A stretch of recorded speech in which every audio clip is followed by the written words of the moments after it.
जय श्री कृष्णा। आप सभी को कार्तिक मास शुक्ल पक्ष देवउठनी एकादशी की ढेरों शुभकामनाएं। प्रिय दर्शकों, आज हम बात करेंगे देवउठनी एकादशी के विषय में। देवउठनी एकादशी किस दिन है, देव किस दिन उठाने हैं और व्रत किस दिन करना है। इस बार जो देवउठनी एकादशी है ना, उसमें भ्रम की स्थिति उत्पन्न हो गई है। कारण क्या है कि एकादशी एक दिन सुबह से लेके है और अगले दिन केवल सुबह सुबह कुछ समय के लिए। तो परेशान इसलिए हैं लोग कि व्रत किस दिन करें, देव उठाएं किस दिन, नियमों का पालन किस दिन करना है, ये समझना आवश्यक है। यहाँ हम आपको शास्त्रीय विधि से बताएंगे कि शास्त्र क्या कहते हैं इस विषय में। शास्त्रों के नियम क्या हैं कि हमें एकादशी का व्रत कब करना चाहिए और हमें देव कब उठाने चाहिए। शास्त्रों की क्या आज्ञा है, क्या अनुमति है, इसे समझना बहुत आवश्यक है। इसे समझ जाएंगे तो आपके इन सभी प्रश्नों के उत्तर आपको स्वतः प्राप्त हो जाएंगे। और मैं सदा कहता हूं कि मैं केवल आपको नियम बताता हूं, शास्त्रों बताता हूं। जब आप उसको सुनते हैं पूरा, तो अपने आप ही निर्णय करने में सक्षम हो जाते हैं कि आपको किस दिन व्रत करना चाहिए। जैसा कि दीपावली के विषय में मैंने आपको बताया, वीडियो देखने के बाद आपने जो कमेंट लिखे बड़े अद्भुत थे और आपने जो मुझे समर्थन दिया वह बड़ा ही अद्भुत था। तो मैं सदा यही प्रयास करता हूं कि जो शास्त्रों में बात लिखी है वो मैं अपने दर्शकों के सामने रखूं। आप सभी प्रबुद्ध जन हैं, समझदार लोग हैं, सबके पास अच्छा दिमाग दिया है भगवान ने, इसीलिए केवल शास्त्रों की बात बताऊंगा कि शास्त्रों में क्या अनुमति है एकादशी के व्रत को लेके। और मैं अपनी राय भी दूंगा कि इस दिन आपको करना चाहिए, इस दिन देव उठाने चाहिए, इस विधि से उठाने चाहिए और इन नियमों का आपको पालन करना चाहिए। इसकी पूजा विधि के विषय में भी बात करेंगे कि किस प्रकार से आपको पूजा करनी है, मुहूर्त क्या रहेगा, क्या मंत्र रहेंगे, क्या भोग रहेंगे, भीष्म पंचक किस दिन से शुरू करने हैं। इस प्रकार संपूर्ण जानकारी आप इस एकादशी के विषय में यहाँ से प्राप्त करेंगे। आरंभ करें उससे पहले आपसे निवेदन बस इतना है कि वीडियो यदि अच्छा लगे तो उसे एक बार लाइक अवश्य कर दीजिएगा, क्योंकि आपका एक लाइक मेरे लिए बड़ा महत्वपूर्ण होता है। बड़े परिश्रम के साथ बहुत सारे पुराण शास्त्र पढ़ के फिर आपके लिए एक वीडियो बनाता हूँ। तो जब आप इसको लाइक करते हैं तो मेरी मेहनत सफल जान पड़ती है। ये कि अगर आप मेरी बातों से सहमत हैं, आपको वीडियो अच्छा लगे तो आप उसे शेयर अवश्य कीजिएगा, क्योंकि जब आप शेयर करेंगे तो ये भगवान विष्णु की जानकारी है जो लोगों तक पहुंचेगी और लोग भी इस मार्गदर्शन के द्वारा उत्तम विधि से सही तरीके से भगवान का व्रत पूजन कर पाएंगे। भगवान विष्णु कहते हैं कि जो कोई उनकी जानकारी से संबंधित उनकी जो कथाएं हैं उनको प्रचारित प्रसारित करता है, उनके व्रतों को प्रचारित प्रसारित करता है, सदा उस पर कल्याण करते हैं, भगवान विष्णु की कृपा प्राप्त होगी। इसीलिए आप इस वीडियो को अधिक से अधिक लोगों के साथ शेयर कीजिए, व्हाट्सएप कीजिए, फेसबुक पे जहां भी शेयर कर सकते हैं शेयर कीजिए, पर पहले खुद समझिए। अपने व्रत की सफलता के लिए कमेंट बॉक्स में अवश्य लिखिएगा ओम नमो भगवती वासुदेवाय या जय श्री हरि। ये मंत्र जितने लिखे जाएंगे उतना कल्याण होगा। आप देख रहे हैं धर्म साधना टीवी ज्योतिष संस्थान का प्रतिष्ठित यूट्यूब चैनल धर्म साधना टीवी धार्मिक। हम यहाँ सभी व्रत और त्योहारों की सही शास्त्रीय जानकारी प्रदान करते हैं। ज्योतिष शास्त्र और पंचांग के आधार पर आपको बताते हैं कौन सी तिथि कब है, व्रत आदि कब करना है, नियम क्या है और मुहूर्त आदि क्या है। यदि आप सही जानकारी पाते रहना चाहते हैं तो कृपया चैनल को सब्सक्राइब कीजिए और बेल आइकॉन को प्रेस कीजिए। जब आप सब्सक्राइब का बटन दबाएंगे तो वहां एक घंटी का निशान बना हुआ आएगा, उसको अवश्य दबाइएगा, तभी आपको हमारी सारी वीडियो प्राप्त होंगी, अन्यथा आपसे जानकारी छूट जाएगी। आइए जानकारी आरंभ करते हैं। बात करते हैं आने वाली एकादशी की। प्रिय भक्तों, कार्तिक मास शुक्ल पक्ष एकादशी, जिसका नाम है देवोत्थान एकादशी, देवोत्थान एकादशी, देवोत्थान एकादशी, हरि प्रबोधिनी एकादशी या देव प्रबोधिनी एकादशी, इस प्रकार से अनेक नाम है। अलग अलग प्रांतों में लोग अलग अलग नामों से जानते हैं, परंतु यह एकादशी एक ही है जो कार्तिक मास के शुक्ल पक्ष की एकादशी कही गई है, जो कि अब वाली एकादशी है। एकादशी इसलिए महत्वपूर्ण होती है क्योंकि इस एकादशी पर जगत के जो पालनहार भगवान श्री हरि विष्णु हैं वो जागृत होते हैं और योग निद्रा से जागते हैं। 4 महीने की योग निद्रा होती है भगवान की। जब मास में देवशयनी एकादशी पर वो शयन करते हैं, उसके बाद चातुर्मास शुरू होता है और चातुर्मास की समाप्ति होती है। इस एकादशी पर चातुर्मास भी समाप्त होगा। इसी एकादशी पर देव सो के उठेंगे। इसी एकादशी पर जो शुभ मांगलिक कार्यों पर प्रतिबंध लगा होता है, रोक लगी होती है, वो भी समाप्त हो जाएगी। इसी पर और भीष्म पंचक भी शुरू हो जाएगा। इसी एकादशी से सोचिए कितने बड़े बड़े काम हैं जो इस एकादशी पर निर्भर करते हैं, और बहुत बड़ा कर्म तुलसी विवाह भी होता है इसी एकादशी पर।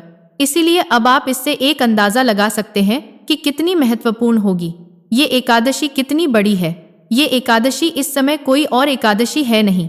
हम निर्जला एकादशी को बहुत बड़ी मानते हैं क्योंकि उसका व्रत जो है कठिन होता है, परंतु ये उससे कई गुना अधिक बड़ी है। इस एकादशी के महत्व को समझिए। इस एकादशी पर किया जाने वाला आपका एक एक कर्म आपका भविष्य निर्धारित करता है। करेंगे तो उत्तम भविष्य की ओर लेकर जाएगा, और दूषित कर्म करेंगे तो उसके परिणाम आपके लिए अशुभकारी होंगे। इसलिए इस एकादशी पर हमें बहुत ध्यान देने की आवश्यकता है। कैसे ये एकादशी आपको पार कर सकती है? प्रिय दर्शकों, मैं इस विषय में बोलूं, बहुत छोटा मनुष्य हूं। इस विषय में स्वयं ब्रह्मदेव बोले हैं। ब्रह्मदेव कहते हैं, पृथ्वी पर गंगा की महत्ता और समुद्रों तथा तीर्थों का प्रभाव तभी तक जब तक कार्तिक मास की देव प्रबोधिनी एकादशी तिथि नहीं आती। समझ रहे हैं आप? वो कहते हैं कि पृथ्वी के ऊपर चाहे वह गंगा हो, चाहे तीर्थ हो, चाहे संगम आदि समुद्र हो, उन सभी का प्रभाव तब तक है जब तक बात देव प्रबोधिनी, हरि प्रबोधिनी, देव उठनी एकादशी की नहीं होती। जब देव प्रबोधिनी, देव उठनी एकादशी की बात हो जाए तो ये सब नगण्य है। चाहे वह गंगा फल हो, चाहे संगम का फल हो, चाहे तीर्थों का फल हो, ये सब फल देव उठनी एकादशी के उस फल के सामने बहुत छोटे हो जाते हैं। ब्रह्मदेव कहते हैं कि जो मनुष्य 1000 अश्वमेध और 100 रासूय यज्ञों से फल प्राप्त करता है, उतना फल केवल देव प्रबोधिनी एकादशी के एक व्रत करने मात्र से प्राप्त हो जाता है। सोचिए, और ये मेरे नहीं है, ये ब्रह्म वाक्य है, पुराणों में लिखा है। मैं वहां से बता रहा हूं आपको। आप अगर कथा आदि सुनेंगे, सही कथा आप सुनते हैं जो पुराणों में वर्णित होती है, तो आपको वहां पे भी इसका वर्णन मिलेगा, अवश्य मिलेगा। ये ब्रह्मदेव कह रहे हैं कि मनुष्य को जो फल 1000 अश्वमेध यज्ञ और 100 राजसूय यज्ञ से मिलता है ना, वो फल केवल इस एकादशी के व्रत करने मात्र से प्राप्त हो जाता है। और ये किसको कह रहे हैं? वो ये देवदर्शी नारद और ब्रह्मदेव की वार्तालाप चल रही है। देवदर्शी नारद पूछ रहे हैं तो ब्रह्मदेव इसके विषय में वर्णन कर रहे हैं। प्रिय दर्शकों, इस एकादशी के 3 प्रकार के व्रत जो हैं ब्रह्मदेव द्वारा कहे गए हैं। सामान्यतः है आप जो व्रत करते हैं, कुछ लोग व्रत करते हैं कि एक वक्त का फल आहार किया जाता है, लेकिन यहाँ ब्रह्मदेव 3 प्रकार के व्रत कहते हैं। इसके विषय में ये संक्षेप में जान लेते हैं, फिर हम एकादशी के व्रत, पूजन आदि के ऊपर आते हैं। ब्रह्मदेव कहते हैं कि जो 3 प्रकार के व्रत है ना, उनका उसी प्रकार से फल भी है। ब्रह्मदेव वाचः हो नारदः, हे नारद, एक बार भोजन करने वाले मनुष्य एक जन्म के पापों का नाश कर लेते हैं। अर्थात जो दिन में एक बार भोजन का व्रत करता है, उसके एक जन्म के पापों का नाश होता है। जो रात्रि को भोजन करते हैं, अर्थात दिन में भोजन नहीं करते, केवल रात्रि को भोजन करते हैं, ऐसा करने से उनके 2 जन्मों का पाप नाश होता है। और जो पूरा दिन उपवास करते हैं, उनके 7 जन्मों के पापों का नाश होता है। इस प्रकार से इसके व्रत है। अब आप कहेंगे, जी ऐसा क्यों? ऐसा इसलिए क्योंकि ये बड़ी महत्वपूर्ण तिथि है। ईश्वर भी चाहते हैं कि सभी लोग इसका व्रत करें। अब सभी लोग जो है वो निर्जल व्रत नहीं कर सकते, फलाहारी नहीं कर सकते, बिना खाए नहीं रह सकते। तो इसीलिए अलग अलग प्रकार से विधान दिए गए हैं इसके, जिससे कि कम से कम करें तो सही। मनुष्य ब्रह्मदेव कहते हैं कि नारद, इस त्रिलोकी में ऐसी कोई वस्तु ही नहीं है जिसे एकादशी के व्रत के प्रभाव से प्राप्त नहीं किया जा सकता। अर्थात ऐसी कोई भी वस्तु है आपके जीवन में जो आप पा नहीं पा रहे हैं, तो ये एकादशी का व्रत कीजिए संकल्प करके। उस वस्तु के प्राप्ति के लिए वह वस्तु आपको प्राप्त हो जाएगी। इसे मनोकामना पूर्ति भी कहा जाता है। इतना बड़ा ब्रह्म वाक्य आपके लिए लिखा है तो साधारण एकादशी नहीं है।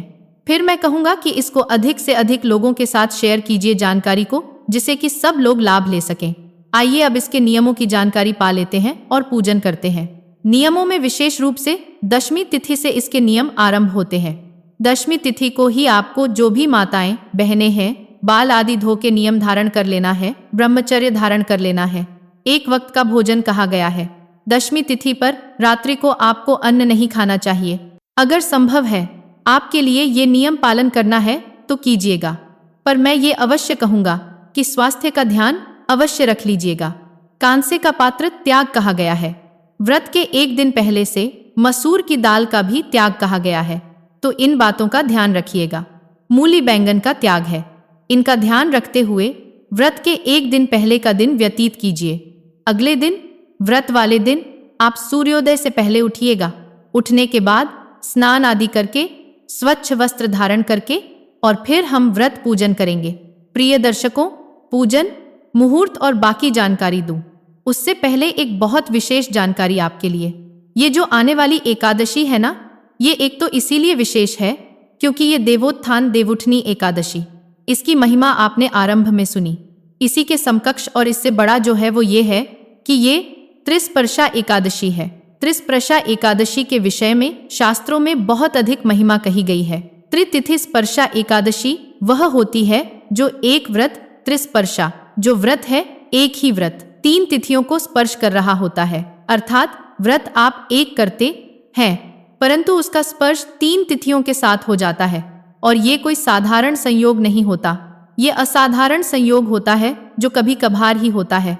आप में से बहुत से प्रभुतजन बहुत लंबे समय करते आ रहे होंगे, उनके जीवन में भी शायद एक बार ही ऐसा अवसर आया होगा, अन्यथा ये अवसर आता ही नहीं कि एक ही व्रत में 3-3 तिथियां पड़ जाए। आप ये व्रत करेंगे, एकादशी में द्वादशी तिथि भी इसी में आ जाएगी और जब व्रत पारण कर रहे होंगे, व्रत पूर्ण होगा, तब तक त्रयोदशी तिथि भी आ चुकी होगी। तो जो त्रिस्पर्शा योग होता है, इसके विषय में शास्त्र कहते हैं कि ये 1000 सूर्य ग्रहण बराबर फल है।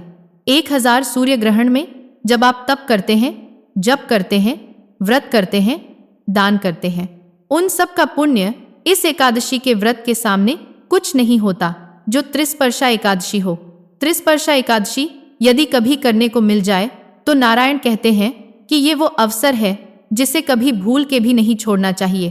कोई मूर्ख ही होगा जो इस अवसर को छोड़ेगा, इतनी महिमा है त्रिस्पर्शा की।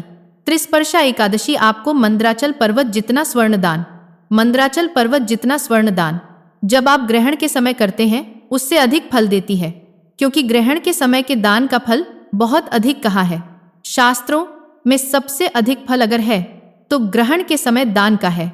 ग्रहण के समय मंदराचल पर्वत जितना सोना दान करने से जो पुण्य मिलता है वो केवल ये एकादशी, क्योंकि ये त्रिस्पर्शा एकादशी हो रही है तो इसलिए इस एकादशी का व्रत अवश्य अवश्य और अवश्य करना चाहिए। ये अवसर बार बार नहीं आता, जीवन में 1-2 बार ही आता है। आप सौभाग्यशाली हैं कि आपके जीवन में ये अवसर आया है, तो कृपया इसे कीजिएगा। अब हम पूजन की ओर आगे बढ़ेंगे। स्नान आदि करके, स्वच्छ वस्त्र धारण करके और आगे सान करके कि एक वस्त्र धारण करके आसान लगा के बैठ जाइए। सामग्री सारी एकत्र कर लीजिएगा। सामग्री में आपके पास होनी चाहिए भगवान श्री हरि विष्णु की तस्वीर या प्रतिमा, शालिग्राम स्वरूप हो, चाहे आपके पास लड्डू गोपाल। इसके अतिरिक्त उनको स्थापित करने के लिए चौकी, चौके पर बिछाने के लिए वस्त्र पिलाया, लाल रोली, मौली, पान, सुपारी, लौंग, इलायची, धूप, दीप, नैवेद्य, पुष्प और पुष्प की माला, इत्र, जनेऊ और एक लोटा लीजिए तांबे का, उसको अच्छे से मांझ लीजिए।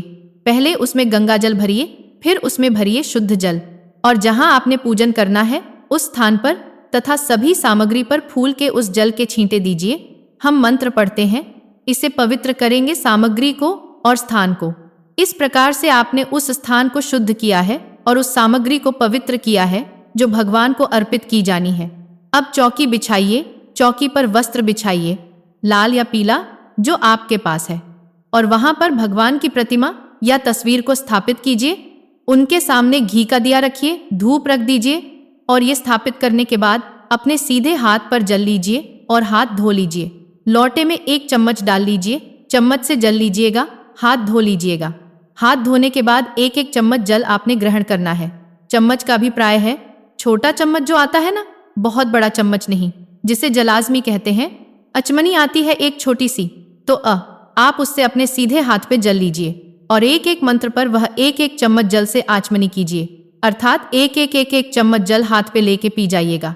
ओम केशवाय नमः, ओम नारायणाय नमः, ओम माधवाय नमः, ओम ऋषिकेशाय नमः। अपने हाथ पे लीजिए जल 4थी बार में और हाथ धो लीजिए। हाथ धो के अपने आप को तिलक कीजिए, मौली बांधिए और सामने रखिए धूप और दीपक को प्रज्वलित कीजिए। व्रत पूजन का संकल्प कीजिएगा। संकल्प करने के लिए सीधे हाथ पे जल लीजिए। 1 रुपए का सिक्का दक्षिणा के रूप में कम से कम रखिए। अधिक जो भी रखना चाहें रख सकते हैं। पुष्प रखिए। 3 बार बोलिए ओम श्री विष्णु, ओम श्री विष्णु, ओम श्री विष्णु। अपना नाम, अपना जिस स्थान पर बैठकर संकल्प कर रहे हैं वहां का मकान नंबर, क्षेत्र का नाम, शहर का नाम, कार्तिक मास, शुक्ल पक्ष एकादशी पुण्यतिथि हो, आयु आरोग्यता प्राप्त अर्थात सुख संपत्ति प्राप्त अर्थात भगवान श्री हरि विष्णु प्रसन्ना अर्थात एकादशी व्रत पूजन संकल्प श्री विष्णु देव, और वह संकल्प भगवान के चरणों में अर्पित कर दीजिए। इसी दिन आप विष्णु पंचक का संकल्प भी ले सकते हैं, और अगर कोई अन्य नियम आरंभ कर रहे हैं उसका संकल्प भी ले सकते हैं। तो उसकी विधि मैंने आपके लिए जो वीडियो अपलोड किया है उससे संबंधित उसमें डाल दी है। संकल्प के साथ उसको देख लीजिएगा। संकल्प करने के बाद अब हम नारायण का पूजन करेंगे। पूजन के लिए भगवान के सामने एक पात्र रख दीजिए, कटोरी आदि, जिसमें हम पूजा की सामग्री अर्पित करते जाएंगे। तो वो सामग्री इधर उधर फैलेगी नहीं और जल भी पैरों में नहीं आएगा। सबसे पहले भगवान को पद्य अर्घ्य आजमन ही अर्पित करेंगे। तो 1-1 चम्मच जल अर्पित कीजिएगा। 1-1 मंत्र पर और उपलक्ष्य श्री हरि विष्णु पूजन अंतर्गत पद के रूप में 1 चम्मच जल अर्पित कीजिए। के बाद स्नान के लिए फूल से जल के छींटे दीजिए। भगवान को स्नान करा रहे हैं ये भाव रखिए। ओम पंचामृत स्नानम, पंचामृत बनाइए। कच्चा दूध, दही, घी, शक्कर और गंगा शहद प्रयोग नहीं होगा। एकादशी में ध्यान दीजिएगा। पंचामृत को फूल पर लगा लीजिए और वो अर्पित कीजिएगा। आपके पास प्रतिमा है लड्डू गोपाल की, आपके शालिग्राम भगवान है, तो अच्छे से पंचामृत से स्नान कराइए उन्हें। ओम नमः शिवाय नमः। पंचामृत स्नान, पंचामृत से स्नान कराएं भगवान को। पंचामृत से नहलाने के बाद स्नान कराते हैं तो पुनः शुद्ध जल से स्नान कराइएगा। नमः शुद्ध जल से छींटे दीजिए। भगवान को वस्त्र अर्पित कीजिए, का टुकड़ा तोड़िए और वस्त्र के रूप में अर्पित कीजिए। ओम पवित्र, पवित्र अर्पित करेंगे। जनेऊ लीजिए से तिलक कर लीजिएगा, वह अर्पित कीजिएगा। यज्ञो पवित्र तिलक करेंगे भगवान को। तिलक कीजिए प्रेम से। ओम नमः पुष्प अर्पित कीजिए। फूलों की माला है तो माला पहनाइए। ओम देवाय नमः पुष्पम समर्पण। धूप दिखाएंगे भगवान को, दीप दिखाएंगे भगवान को। धूप दीप दिखा के आपके पास कोई मिठाई हो, कोई फल हो, वो लीजिए, भगवान को अर्पित कीजिए। प्रेम से या कुछ ना हो तो मिश्री अर्पित कर दीजिएगा, फल अर्पित कर दीजिएगा। जलाजमी के रूप चम्मच जल लीजिए, अर्पित कर दीजिए भगवान को। तांबुलम पुंगी फलम। अब तांबुल से पहले यह दूर्वा अर्पित करनी है, क्योंकि ये विशेष एकादशी है। यहाँ पर चातुर्मास पूर्ण हो रहा है। दूर्वा दल लीजिए। घास जो आती है, मैंने पहले भी आपको बताया है, इस विषय में ज्ञात होगा। और वह दुर्भांकुर अर्पित कीजिए, अर्पित कीजिए। अब तांबुल, पान का पत्ता लीजिए, उस पे 2 लौंग, 2 इलायची, 1 सुपारी रखिए, वह अर्पित कीजिए। ओम जो भी दक्षिणा अर्पित करना चाहते हैं ना, आप प्रेम से दक्षिणा अर्पित कीजिए। भगवान को दक्षिणा अर्पित करके हाथ जोड़ के नमस्कार कीजिए। और अब आप एकादशी की पुण्यदायी कथा सुनिए। कथा अवश्य सुनिएगा। कथा के बिना फल अधूरा है और विष्णु शास्त्र नाम का पाठ श्रवण कीजिएगा। कथा इस बार थोड़ी बड़ी होगी, क्योंकि इस एकादशी की कथा काफी बड़ी है। बहुत सारे विशेष उसके अंदर जानकारियां आती हैं, उनको से सुनिएगा। सही कथा सुनने के लिए चैनल पर नए हैं तो सब्सक्राइब कर लीजिएगा। कथा आदि सुनने के बाद आरती कीजिएगा। आरती में कथा के साथ ही रिकॉर्ड कर देता हूँ। आरती करके फिर आप नियमों के अनुसार दिन को व्यतीत कीजिएगा और अगले दिन आपने इसका पालन करना है। नियमों में विशेष रूप से ब्रह्मचर्य का पालन, किसी का अहित नहीं करना, क्रोध नहीं करना, बुरा नहीं करना, अधर्म नहीं करना, सब पर दया करते हुए, भगवान को ध्यान करते हुए सायंकाल को कीर्तन कीजिएगा। और कीर्तन के बाद रात्रिकाल को जागरण की बहुत अधिक महिमा है। एकादशी में अगर जागरण करते हैं तो उसका पुण्य अद्भुत कहा गया है। कथा में भी इसका वर्णन आएगा। ध्यान से सुनिएगा, क्योंकि यह बताने जाऊंगा फिर और बड़ा हो जाएगा। वीडियो पर ध्यान दीजिए। जागरण का अभिप्राय ये नहीं है कि टीवी चला के शुरू हो गई जी, टीवी देख लिया जागरण हो गया, नहीं। भगवान की भक्ति करनी है। जागरण में इसका पुण्य कई लाख गुना अधिक हो जाता है जब आप जागरण करते हैं इस एकादशी पर। तो इस प्रकार से दिन को व्यतीत कीजिए। अगले दिन सूर्योदय के बाद आपने पारण करना है। उठ जाना है सूर्योदय से पहले। स्नान आदि से निवृत्त हो, पूजा पाठ करके और फिर भगवान का पालन करेंगे। पारण का वीडियो मैं अलग से डालूंगा, विधि पूरी बताऊंगा। बड़ी एकादशी है, ध्यान दीजिएगा। अब महत्वपूर्ण जानकारी की, ये व्रत करना किस दिन है, देव किस दिन उठाने हैं और जो विवाह होगा तुलसी माता का वह किस दिन करना है। प्रिय दर्शकों, ये जो एकादशी तिथि है ना, इसकी शुरुआत हो रही है 1 तारीख को सुबह 9:11 पर और 2 तारीख को सुबह 7:31 पर यह समाप्त हो जाएगी। परंतु शास्त्रों में साफ साफ लिखा है कि दशमी वेधा एकादशी कभी करनी चाहिए। ये सभी पुराणों में वर्णित है। विष्णु पुराण में वर्णन आता है, पद्म पुराण में वर्णन आता है, नारद पुराण में वर्णन आता है। दशमी वेधा एकादशी जो करते हैं वो नरकगामी होते हैं, इसीलिए 1 तारीख को कोई व्रत नहीं करेगा, ध्यान रखिएगा। मैं अपने आप से नहीं बोल रहा, शास्त्रों में लिखा है। आप पढ़ना चाहते हैं पढ़ लीजिएगा, मैंने पुराणों के नाम भी दे दिए हैं आपको। तो व्रत आप करेंगे केवल 2 तारीख को।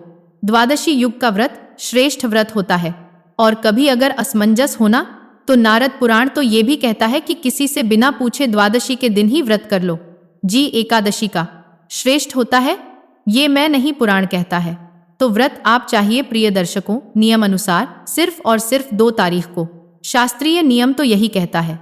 शास्त्रीय कहते हैं कि जिस दिन एकादशी अगर 2 घटी भी होना और उसके बाद द्वादशी आ रही हो तो वह श्रेष्ठतम दिन है एकादशी का व्रत करने के लिए। इसलिए द्वादशी देव उठाने हैं। आपको द्वादशी की रात्रि को, आप चाहें तो 1 की रात्रि को भी उठा सकते हैं, पर द्वादशी की रात्रि को उत्तम है। तुलसी विवाह द्वादशी को ही सायंकाल को होगा। अब पूजन के लिए शुभ मैं आपको बता देता हूँ। पूजा के लिए जो उत्तम समय रहेगा 2 तारीख रविवार को, वो रहेगा 9:30 बजे से और 12:30 बजे तक। ये उत्तम समय है। इसमें आप एकादशी का पूजन कीजिए, भगवान श्री हरि विष्णु का पूजन कीजिए, कल्याणकारी रहेगा। अगर तुलसी विवाह के लिए शुभ आप देखना चाहते हैं 2 बजे से और 3:30 बजे का जो समय है, ये भी तुलसी विवाह के लिए उत्तम है। इसमें सायंकाल को तुलसी विवाह करेंगे, कल्याणकारी रहेगा। कुछ और पूछना चाहते हैं, कहना चाहते हैं तो कमेंट बॉक्स में लिख के पूछ लीजिएगा। जो विधि है ना कैसे उठाने हैं, देव शास्त्रीय विधि का वीडियो है जो मैं अभी आपके लिए डालने वाला हूँ कि कैसे आपने देव उठाने हैं। वैसे देखिए, सामाजिक परंपरा में तो आपने उठाते ही। आइए, हमारी माताएं बहनें रात को थाली बजा के दिया जला के देव उठाती हैं। मैं शास्त्रीय विधि से आपको बताने वाला हूँ कि कैसे आपने देव उठाने चाहिए, कैसे उनकी रात्रि को पूजा करने चाहिए, उसे अवश्य देखिएगा। भीष्म पंचक की बहुत अद्भुत महिमा है, शास्त्रीय के साथ मैंने वीडियो अपलोड किया है, उसको देखिएगा।